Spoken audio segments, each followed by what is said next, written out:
So I have struggled for a while on the best way to show this product. If you are anything like me, you've seen countless videos on the internet that show in detail all the crazy amazing things that the Novation Launchpad can do, specifically the Mark III Pro, this one I have here. If you are also like me, you get a bit of information overload. I usually make it through half the video, 75% of the video, and I either get lost or the list of things that this product can do gets too long and I sort of zone out. Because of that, I wanted to show how I actually use the Launchpad. I've had the Launchpad for about 4 months now, and I use it essentially to at least start almost every electronic track I work on. In addition to this, I also use it in order to perform my songs that I work on. The bottom line is this product is extremely powerful, and I'm not going to go over in detail everything it does. I'm going to go over exactly how I use it in order to create. Also, when you're not using it, there's a really pretty light show it does, and I think it's really relaxing, and it's like a lava lamp, and I think it's fun. The three main things that I use the Launchpad for are launching pre-recorded tracks in session view. I use it for writing specifically beats, and when I mean beats, I mean drum beats. I don't mean fully produced beats. That comes a little bit later. And I use the Chord Mode. Those of you that have seen other reviews will know there is an external sequencer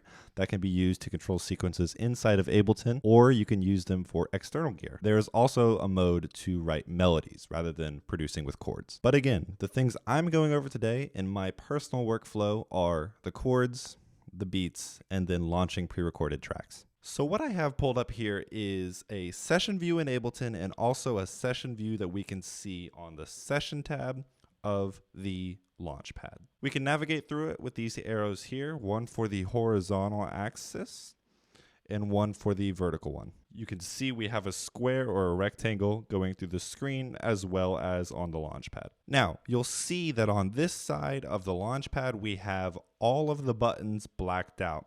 These are the buttons that we use in order to activate these tracks. So let's say I want to activate this beat here.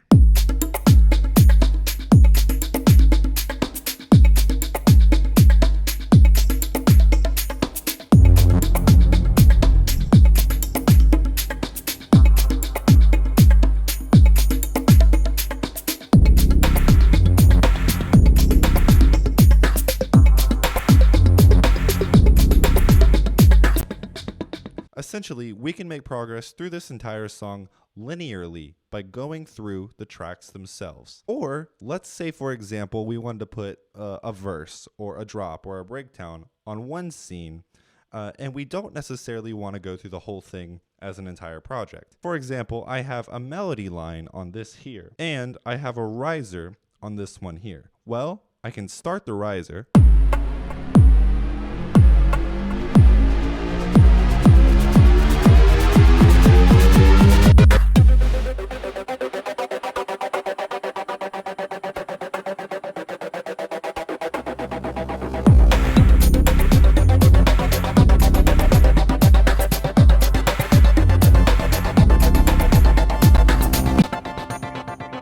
Basically, we can hop around between these tracks in a non-linear fashion. If you are familiar with the Ableton session view, you are therefore familiar with this as well. Now, this is an extremely basic way that we can control a song that has already been made.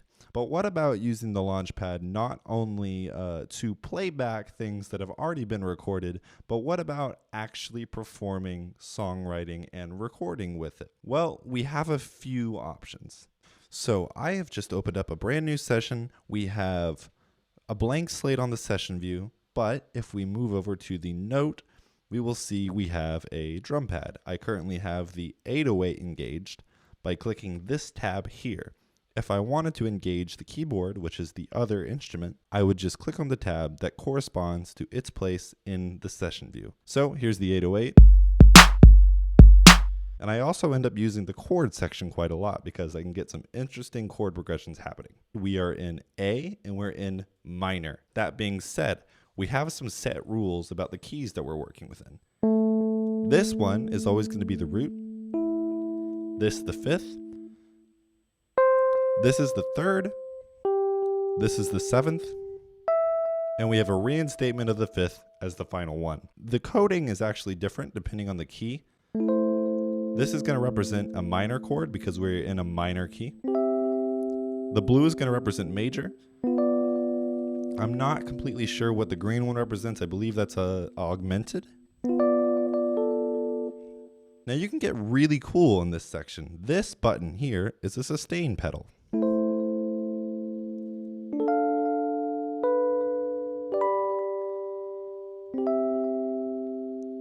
Another thing we can do in this menu, let's say we don't want to play all these notes at once. All of these white buttons here are presets that we can use for specific chords on specific Ableton sessions.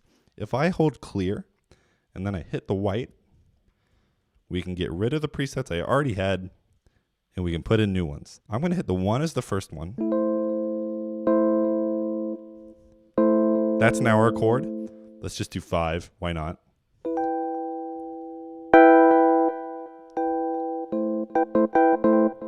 And then let's do 3. And then maybe 7. Those are our chords now. I can just hit the buttons.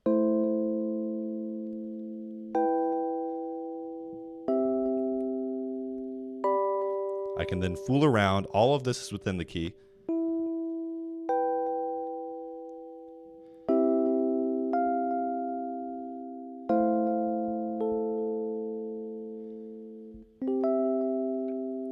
Just like that. Now, let's get to writing. I'm going to go to the session view.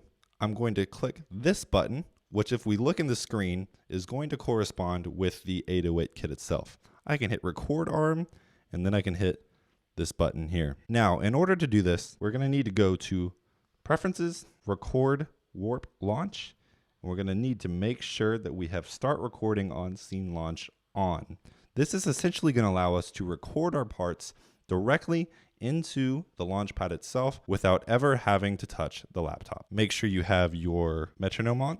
So now that we have our record bar armed, I'm basically just going to hit the very first track in our very first scene. We're going to get 2 bars count off, and then I'm going to make a very basic beat because I don't have anything cool planned.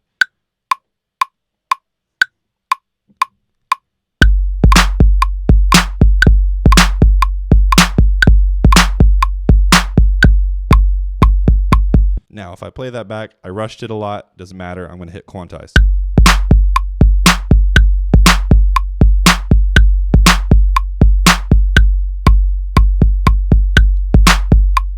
We can actually add to this on the Launchpad itself if, let's say, we wanted to add a little bit of overdubs because our beat is very basic and we want to make it less basic.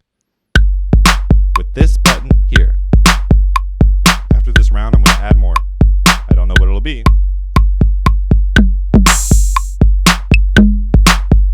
Okay, let's not do that. Another one.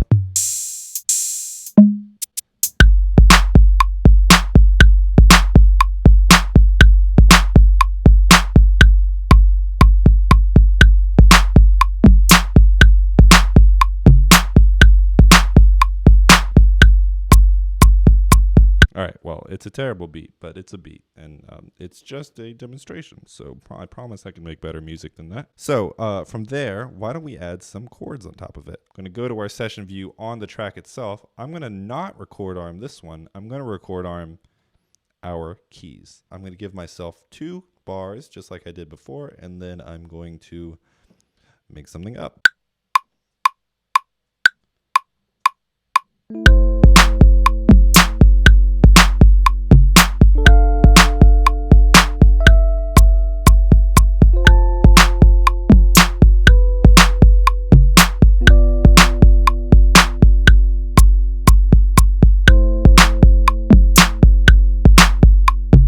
So you can see we can keep adding layers upon layers. We could then go into the notes if we wanted to. Let's say we wanted to do some really lazy writing, just have everything in key with that setting that I had made before. Well, I'll just play the session.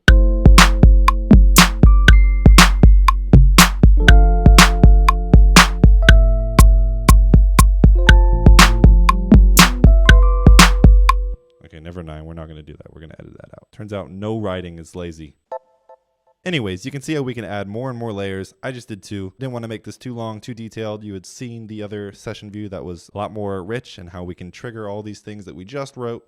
and then build and build and build. And we basically don't ever have to touch the laptop. If you're not a fan of writing with just keying in the MIDI, you want to add your own little personal finger touch. To sum up, the Launchpad is extremely powerful. And in that power, it can become a little bit daunting. If you're anything like me, or if you want to get to a creative workflow as quick as possible, these are the things that I find most helpful about the Launchpad Pro Mark III. Really quickly, I just wanted to say thank you. I haven't been on the channel as much because my laptop suffered some water damage, i.e. I spilled water on it, like a whole glass of water. It was a lot of water. And because of that, it's been in the shop and I haven't been able to edit on it. Whenever I did use it, the CPU basically only allowed me to surf the internet, otherwise it would completely crash. But now it is repaired. Since the last time that I spoke to you guys, I had 6 subscribers. And since then, a few of my videos have passed over 1,000. One is headed towards 4,000.